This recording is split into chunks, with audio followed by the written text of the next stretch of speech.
പരിശുദ്ധമായ റബീഉൽ അവ്വൽ കടന്നു വരുമ്പോൾ ചെയ്യേണ്ട കാര്യങ്ങളൊക്കെ നമ്മൾ പഠിച്ചു. എന്നാൽ 5 കാര്യങ്ങൾ നമ്മളിലുണ്ടെങ്കിൽ മുത്ത് റസൂല് നമ്മളെ തിരിഞ്ഞു നോക്കൂല കേട്ടോ. മരിക്കാൻ നേരത്ത് റസൂലുള്ളാനെ കണ്ടു മരിക്കണം എന്നല്ലേ നമ്മൾ ആഗ്രഹിക്കണത്. സ്വല്ലല്ലാഹു അലൈഹി വസല്ലം മുത്തുനബിയെ കാണാൻ പറ്റൂല, ദുനിയാവിലും ആഖിറത്തിലും കാണാൻ പറ്റൂല. 5 കാര്യങ്ങൾ നമ്മളിലുണ്ടെങ്കിൽ എത്ര മൗലിദ് ഇല്ലാലും അപ്പം നമ്മുടെ മൗലിദ് ഒന്നും സ്വീകരിക്കൂല കേട്ടോ. ഏതൊക്കെയാണ് 5 കാര്യങ്ങൾ പഠിക്കണ്ടേ? അള്ളാഹു അത് ജീവിതത്തിലുണ്ടെങ്കിൽ മാറ്റിവെച്ച് മുത്തുനബിയുടെ മുഹബ്ബുകളിൽ ഉൾപ്പെടാൻ അള്ളാഹു തൗഫീക്ക് നൽകട്ടെ. അസ്സലാമു അലൈക്കും വറഹ്മത്തുള്ളാഹി. പ്രിയമുള്ള സഹോദരങ്ങളെ, പരിശുദ്ധമായ റബീഉൽ അവ്വൽ മാസം നമ്മിലേക്ക് കടന്നു വരികയാണ് അല്ലേ. അപ്പോൾ റബീഉൽ അവ്വൽ മാസത്തിൽ എന്തൊക്കെയാണ് ചെയ്യേണ്ടത് എന്നൊക്കെ നമ്മളിങ്ങനെ പഠിച്ചു. പക്ഷേ ചെയ്യാൻ പാടില്ലാത്ത 5 കാര്യങ്ങളുണ്ട്. ഭയങ്കര അപകടമാണ് അതുണ്ടെങ്കിൽ. ഇപ്പോൾ ഹബീബായ സല്ലല്ലാഹു അലൈഹി വസല്ലം തങ്ങൾ പറയുന്നുണ്ട്, 3 വിഭാഗം ആളുകൾ ലാ യറ വജ്ഹി, എൻ്റെ മുഖം അവർ കാണൂല. അതെന്തൊരു നഷ്ടമാണ്. നിങ്ങൾ ചിന്തിച്ചു നോക്കിയേ. സ്വപ്നത്തിലും കാണൂല, ഉണർവിലും കാണൂല അല്ലേ. മുത്തുനബി ഒന്ന് കനവിൽ കാണാൻ കൊതിയുള്ള ആളുകളല്ലേ നമ്മളൊക്കെ അല്ലേ. ഇങ്ങനെയുള്ള ആളുകൾ റസൂൽ സല്ലല്ലാഹു അലൈഹി വസല്ലം തങ്ങളെ സ്വപ്നത്തിലും കാണൂല, അതുപോലെ തന്നെ ഉണർച്ചയിൽ എന്തായാലും കാണൂലല്ലോ. മരിക്കാൻ നേരത്ത് ലാ ഇലാഹ ഇല്ലല്ലാഹ് ചൊല്ലി മുഹമ്മദുർ റസൂലുള്ളാഹ് പറഞ്ഞ് ആ മുത്തുനബിയുടെ പുഞ്ചിരിക്കുന്ന പൂവതനം കണ്ട് മരിക്കാൻ കൊതിയില്ലാത്ത ആരാ നമ്മുടെ കൂട്ടത്തിലുള്ളത്? കാണൂല കേട്ടോ, കാണൂല. നാളെ മഹ്ശറിൽ കഠിന സമയത്തും ഉമ്മത്തി എന്നൂരത്തോരേ ഹൗലിൻ്റെ കരയിൽ നമ്മളെ കാത്തു നിൽക്കണം മുത്തുനബി സല്ലല്ലാഹു അലൈഹി വസല്ലം തങ്ങളെ. ഈ പറഞ്ഞ വിഭാഗം കാണൂല കേട്ടോ. ഭയങ്കര അപകടമാണ്. അപ്പോൾ ദുനിയാവിലും കാണൂല, ആഖിറത്തിലും കാണൂല, പിന്നെ എന്തിനാ ജീവിച്ചിട്ട് അല്ലേ. അപ്പോൾ ഏതാണ് 5 വിഭാഗം നമ്മൾ പഠിച്ചാലോ. അല്ലെങ്കിൽ റബീഉൽ അവ്വൽ മൗലിദിലിട്ടൊരു കാര്യമില്ല. അവരെ കാത്തിരിക്കുന്നത് കൊടിയ ദാരിദ്ര്യം അവരുടെ മനസ്സിലും ഒക്കെ ദാരിദ്ര്യം പിടികൂടും. അള്ളാഹു കാത്തുരക്ഷിക്കുമാറാകട്ടെ. ഒന്നാമത്തേത് അൽ-ആഖുലിൽ വാലിദൈൻ, മാതാപിതാക്കളെ വേദനിപ്പിക്കുന്നവരാട്ടോ. മൗലിദൊക്കെ ഓതും, ഭയങ്കര നിസ്കാരമാണ്, നോമ്പാണ്, പക്ഷേ ബാപ്പാക്കും ഉമ്മാക്കും വേണ്ടതൊക്കെ ചെയ്തു കൊടുക്കുന്നുണ്ട്. പക്ഷേ അവരുടെ മനസ്സിൽ ഇവനെക്കുറിച്ച് ഭയങ്കര വേദനയാണ്. എന്തോ ഒരു പ്രയാസം നീ അവർക്ക് ഉണ്ടാക്കിയിട്ടുണ്ട്. അങ്ങനെ വാപ്പാനും ഉമ്മാനും വേദനിപ്പിക്കുന്ന മക്കളാണ് നിങ്ങളെങ്കിൽ പെട്ടുപോയിട്ടാ. ഇതിൽ പലപ്പോഴും ഞാൻ പറയാറുണ്ട്, അമ്മായിയമ്മയാകട്ടെ അമ്മായിയപ്പനാകട്ടെ, ഇപ്പോൾ ഭാര്യയുടെ വാപ്പാനും ഉമ്മാനെയാണ് കൂടുതൽ പരിഗണിക്കാത്തത്. ഭർത്താവിൻ്റെ വാപ്പാനും ഉമ്മാനെ എന്തായാലും പരിഗണിക്കണം, അതിന് എല്ലാവരും ശ്രദ്ധ ചെലുത്തുന്നുണ്ട്. പക്ഷേ നിങ്ങൾ ആരെങ്കിലും എത്ര പേര് ഭാര്യയുടെ വാപ്പയും ഉമ്മയെയും നിങ്ങളുടെ വാപ്പ ഉമ്മയെ പോലെ കാണുന്നുണ്ട്? അങ്ങനെ കണ്ടില്ലെങ്കിൽ വലിയ പ്രശ്നമാണ്. മനസ്സിലായോ? കാരണം നിൻ്റെ ഉമ്മയാണ് നിൻ്റെ വാപ്പയാണെന്നത് പഠിപ്പിച്ചതാരാ? മുത്തുനബിയാണ് സല്ലല്ലാഹു അലൈഹി വസല്ലം. സ്വന്തം ഉമ്മ തന്നെയാണ്, തൊട്ടൊന്നും മുറിയില്ലല്ലോ. അതായത് നിങ്ങൾ ഭാര്യ ഭർത്തൃ ബന്ധം ഇല്ലാതായാൽ പോലും ആ ഉമ്മ നിൻ്റെ ഉമ്മ തന്നെയാണ്, തൊട്ടൊന്നും മുറിയില്ല, മരിക്കോളം അങ്ങനെ തന്നെ. മനസ്സിലായോ പറയണത്? അപ്പോൾ എല്ലാ ഉമ്മമാരോട്, ബാപ്പമാരോട്, മാതാപിതാക്കളോട് ബന്ധം മുറിച്ചോൻ്റെ മൗലിദ് മുത്തുനബിക്ക് എന്തിനാ? അവൻ മുത്ത് റസൂലുള്ളാഹിൻ്റെ മുഖം കാണൂല. സ്വന്തം ഉമ്മ, സ്വന്തം ബാപ്പ ഒരുപാട് വേദനിക്കുന്നുണ്ട് മക്കളെ കൊണ്ട്. പല ആളുകളുണ്ടെന്നേ. നിസ്കരിക്കാനൊക്കെ മക്കൾ ഫ്രണ്ട് സഫിലുണ്ട്, പക്ഷെ ഉമ്മാനെ വേദനിപ്പിക്കുന്നുണ്ട്, വാപ്പാനെ വേദനിപ്പിക്കുന്നുണ്ട്. എന്ത് കാര്യമുണ്ടോ? ഒരു കാര്യമില്ല, രക്ഷപ്പെടൂല. അല്ലാഹു കാത്തുരക്ഷിക്കട്ടെ. രണ്ടാമത്തേത് വതാരിക്കു സുന്നത്തി, റസൂലുള്ളാഹി പറയാ, എൻ്റെ സുന്നത്തിനെ ഒഴിവാക്കുന്നവൻ എൻ്റെ മുഖം കാണൂല. സുന്നത്തിനെ ഒഴിവാക്കുന്നവൻ എന്ന് പറഞ്ഞെടുത്ത് ശരിക്കും മനസ്സിലാക്കണം. നമ്മൾ കുറച്ച് സുന്നത്തുകൾ അങ്ങനെ വെറുതെ അങ്ങനെ ചെയ്തു, കുറേ താടി അങ്ങോട്ട് വെച്ചു, അങ്ങനെ അങ്ങോട്ട് നടന്നു, അതിൽ കാര്യമില്ല കേട്ടോ. അതിലൊരു കാര്യമില്ല. ഈ പറയുന്നത് മഹബത്ത്, പുണ്യനബിയെ മഹബത്ത് വെച്ചുകൊണ്ട് സുന്നത്തുകൾ അനുധാവനം ചെയ്യാത്ത ആളുകൾ. മനസ്സിലായോ? മഹബത്ത് വെച്ചുകൊണ്ട് താടി വെക്കണം, അപ്പോഴാണ് അതിന് വാല്യൂ ഉള്ളത്. അല്ലാത്ത താടിക്ക് എന്ത് വാല്യൂ ആടോ? ഒരു ഗുണമില്ല. മനസ്സിലായോ? അപ്പോൾ മുത്ത് റസൂൽ സല്ലല്ലാഹു അലൈഹി വസല്ലം തങ്ങളോടുള്ള അതിരറ്റ മഹബത്ത് ഉണ്ടായിരിക്കും നിങ്ങൾ സുന്നത്തിനെ അനുധാവനം ചെയ്യണം. അങ്ങനെ ചെയ്താൽ കാന മഈ ഫിൽ ജന്ന, സ്വർഗ്ഗത്തിൽ അവൻ എൻ്റെ കൂടെയാണെന്നാണ് മുത്തുനബി പഠിപ്പിക്കുന്നത്. അപ്പോൾ നമുക്കിങ്ങനെ മുഖത്തോട് മുഖം നോക്കിയിരിക്കാം. അപ്പോൾ സുന്നത്തിനെ മഹബത്തില്ലാതെ ഉപേക്ഷിക്കുന്ന മനുഷ്യന്മാരുണ്ടെങ്കിൽ അവരെൻ്റെ മുഖം കാണില്ല എന്ന് റസൂലുള്ളാഹി സല്ലല്ലാഹു അലൈഹി വസല്ലം അല്ലേ. നിങ്ങൾ എന്ത് നോക്കിയപ്പോൾ നമ്മൾ വീട്ടിലേക്ക് കയറുമ്പോൾ വലത്തേക്കാൽ വെച്ച് കയറുക, പുറത്തേക്ക് ഇറങ്ങുമ്പോൾ ഇടത്തേക്കാൽ, പള്ളിയിൽ കയറുമ്പോൾ വലത് കാല്, ഇറങ്ങുമ്പോൾ ഇടത് കാല് അല്ലേ. അതുപോലെ തന്നെ ബെഡ്റൂമിൽ കിടക്കുമ്പോൾ വലതുവശം ചരിഞ്ഞ് കിടക്കുക. പിന്നെ ഡോക്ടേഴ്സ് പറഞ്ഞിട്ടുണ്ട് ഗർഭിണിയായ സ്ത്രീയോട്, നീ ഇപ്പോൾ വലത് കിടക്കേണ്ട, ഇടത്തോട്ട് ഇരിഞ്ഞ് കിടന്നു എന്ന് പറഞ്ഞിട്ടുണ്ടെങ്കിൽ ഇടത്തോട്ട് ഇരിഞ്ഞ് കിടക്കാം, ഒരു കുഴപ്പമില്ല. അല്ലാതെ സുന്നത്തിന് വാല്യൂ കൊടുക്കാതെ എൻ്റെ മുത്തുനബിയുടെ ഇഷ്ടം എന്നുള്ളൊരു സ്നേഹത്തിൻ്റെ വൈബ് വരണം, അപ്പോഴാണ് അതിന് വാല്യൂ ഉള്ളത്. അങ്ങനെ സുന്നത്തിനെ പരിഗണിക്കാത്തവരാണ് നിങ്ങളെങ്കിൽ മുത്തുനബിയെ കാണൂല. മൂന്നാമത്തേത് വമല്ലം യുസല്ലി അലയ്യ, എൻ്റെ മേൽ സ്വലാത്ത് ഇല്ലാത്തവൻ. മുത്തുനബിയുടെ മേൽ സ്വലാത്തൊന്നും ചൊല്ലൂല. ഒരു സ്വലാത്ത് ഹൽക്ക എന്ന് പറയുമ്പോൾ തന്നെ ഇവർക്ക് ഇങ്ങനെ കുരുവൊട്ടാണ്.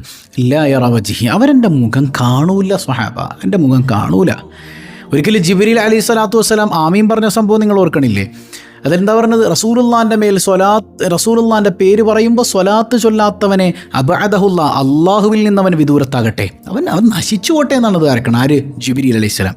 ആമീൻ പറയണത് ആരാ?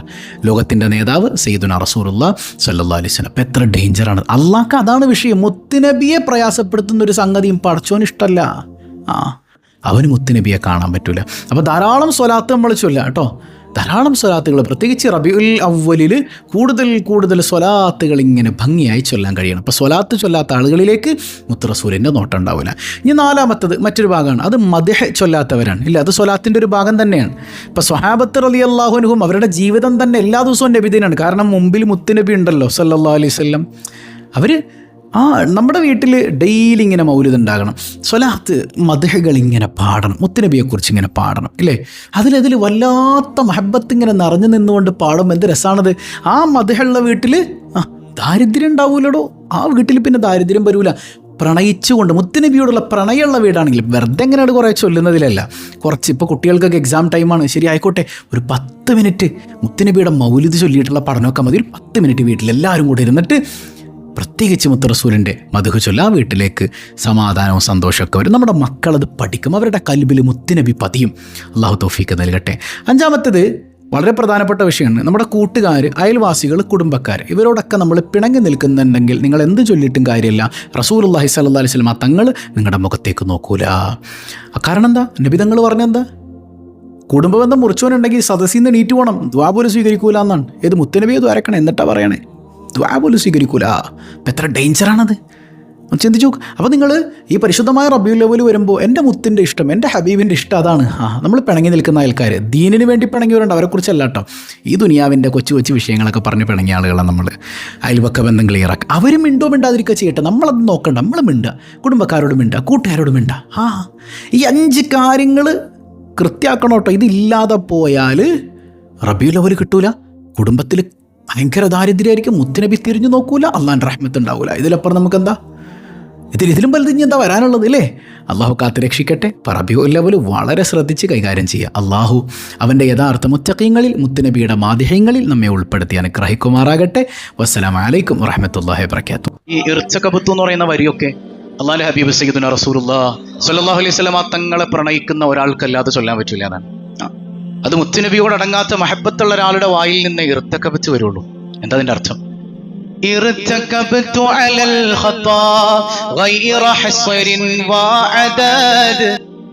എണ്ണവും വണ്ണവുമില്ലാത്ത പാപങ്ങൾ ഒരുപാട് ചെയ്തു പോയി ഞാൻ. ഒരുപാട് പാപങ്ങളുടെ വാഹനം കയറിയവനാണ് ഞാൻ എന്ന് പറഞ്ഞാൽ ഒരുപാട് കയ്യും കണക്കില്ലാത്ത പാപങ്ങൾ ഞാൻ ചെയ്തിട്ടുണ്ട്.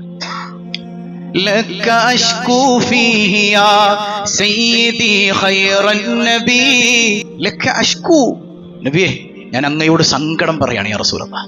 ചില ആളുകൾ നബിയോട് പ്രാർത്ഥിക്കുകയാണെന്നാണ്. ഇതിലെവിടെ പ്രാർത്ഥന? ഞാൻ എൻ്റെ സങ്കടങ്ങളെ ആരോടാ പറയേണ്ടത്? എനിക്ക് ഏറ്റവും അടുത്ത എൻ്റെ ഹബീബിനോടല്ലാതെ. വിശുദ്ധമായ സൂറത്തുൻ നിസായിലെ ഒരു ആയത്തിന്റെ അർത്ഥം കൂടെയാണ് യഥാർത്ഥത്തിൽ ഇത്. നബിയോട് പറയാം, നബിയെ, ഞാൻ ഒരുപാട് പാപം ചെയ്തു പോയി, സങ്കടം ബോധിപ്പിക്കാൻ അങ്ങ് എനിക്ക് വേണ്ടി അള്ളാഹുവോട് ദുആ ചെയ്യണേ നബിയെ. സൂറത്തുൻ നിസായിലെ 64-ാമത്തെ ആയത്ത്, ولو أنهم إذ ظلموا أنفسهم جاءوك فاستغفروا الله واستغفر لهم الرسول لوجدوا الله توابا رحيما. എന്താ പറഞ്ഞത്? ولو أنهم إذ ظلموا أنفسهم. മനുഷ്യന്മാരെ, അവർ തെറ്റ് ചെയ്തിട്ട് ജാഊക, അങ്ങയുടെ അടുക്കൽ വന്നാൽ. അപ്പോൾ തെറ്റ് ചെയ്തിട്ട് ആരുടെ അടുക്കൽ വരണം? എന്തിനാ മുത്തുനബിയുടെ അടുക്കൽ പോകണത്? നമ്മുടെ സങ്കടം പറയാം അല്ലേ? തെറ്റ് ചെയ്തിട്ട് ജാഊക, അങ്ങയുടെ അടുക്കൽ വന്നാൽ, എന്നിട്ടോ ഫസ്തഗ്ഫറുല്ലാഹ്, അവർ അള്ളാഹിനോട് പൊറുക്കലിനെ തേടിയാൽ. അപ്പൊ നമ്മുടെ സങ്കടം ബോധിപ്പിക്കാൻ ഉള്ള അത്താണിയാണ് ആര്? സയ്യിദുനാ റസൂലുള്ളാഹ്. നമ്മളവിടെ സങ്കടം ബോധിപ്പിച്ചിട്ട് നമ്മൾ അള്ളാഹിനോട് വരുന്നാൽ മാത്രമല്ല, വസ്തഗ്ഫറ ലഹുമുർ റസൂൽ, അവർക്ക് വേണ്ടി മുത്തുനബിയും അള്ളാഹിനോട് പൊറുക്കലിനെ തേടിയാൽ. അപ്പൊ നമ്മൾ ആദ്യം പോയി സങ്കടം പറയേണ്ടത് ആരോടാ? ഹബീബ് റസൂലുള്ളാഹ്. ശിക്കായത്ത്, നമ്മളോട് സങ്കടം ബോധിപ്പിക്കുകയാണ്. ആ സങ്കടം ബോധിപ്പിക്കുമ്പോൾ നമ്മൾ അള്ളാഹിനോട് ദ്വാരക്കുന്നു. മുത്തുനബി നമുക്ക് വേണ്ടി ദുആ ചെയ്യുകയും ചെയ്താൽ ലവജദുല്ലാഹ തവ്വാബർ റഹീമാ, അള്ളാഹ് ഏറെ പൊറുക്കുന്നവനായി നിങ്ങൾക്ക് കാണാൻ പറ്റുന്നതാണ്. അള്ളാഹ് നമ്മുടെ പാപം പുറത്തുതരാൻ മുത്തുനബി നമ്മുടെ കാര്യം ഒന്ന് ഏറ്റെടുത്താൽ മതി. അതിനാണ് ഈ പണിയൊക്കെ. ഒന്ന് ഉറക്കെ ചൊല്ലിക്ക്. ഇർതകബ്തു അലൽ ഖതാ ഗൈറ ഹസ്റിൻ വഅദദ് ലക അഷ്കു ഫീഹി യാ സയ്യിദി ഖൈറൻ നബി ലാ ഇലാഹ ഇല്ലല്ലാഹു ലാ ഇലാഹ ഇല്ലല്ലാഹ് ലാ ഇലാഹ ഇല്ലല്ലാഹു. ഇനി ആരെങ്കിലും അറിവില്ലാത്ത സാധുക്കൾ നിങ്ങളെ പറ്റിക്കാൻ വേണ്ടിയിട്ട് ഈ വരി ഓതിയിട്ട് കണ്ടില്ലേ നബിയോട് പ്രാർത്ഥിക്കുന്നു എന്ന് പറഞ്ഞാൽ, ഓ ചങ്ങാതി, ഇത് ഞങ്ങളുടെ നബിയോട് ഞങ്ങൾ സങ്കടം പറയാൻ, ഞങ്ങളുടെ അത്താണിയാണ് മുഹമ്മദ് മുസ്തഫ, പ്രാർത്ഥനയ്ക്ക് അല്ലാഹുവോട് ആ ഉടായ്പം കൊണ്ട് ഇനി അടുത്തോട്ട് വരണ്ടെന്ന് പറയാനുള്ള ചങ്കുറ്റം നമുക്കുണ്ടാവണം. ഉണ്ടാവൂലേ? അള്ളാഹു ഈമാനുള്ള അഹ്ലുസുന്നയുടെ ആൺകുട്ടികളായി നമ്മളെ മാറ്റി തീർക്കുമാറാകട്ടെ.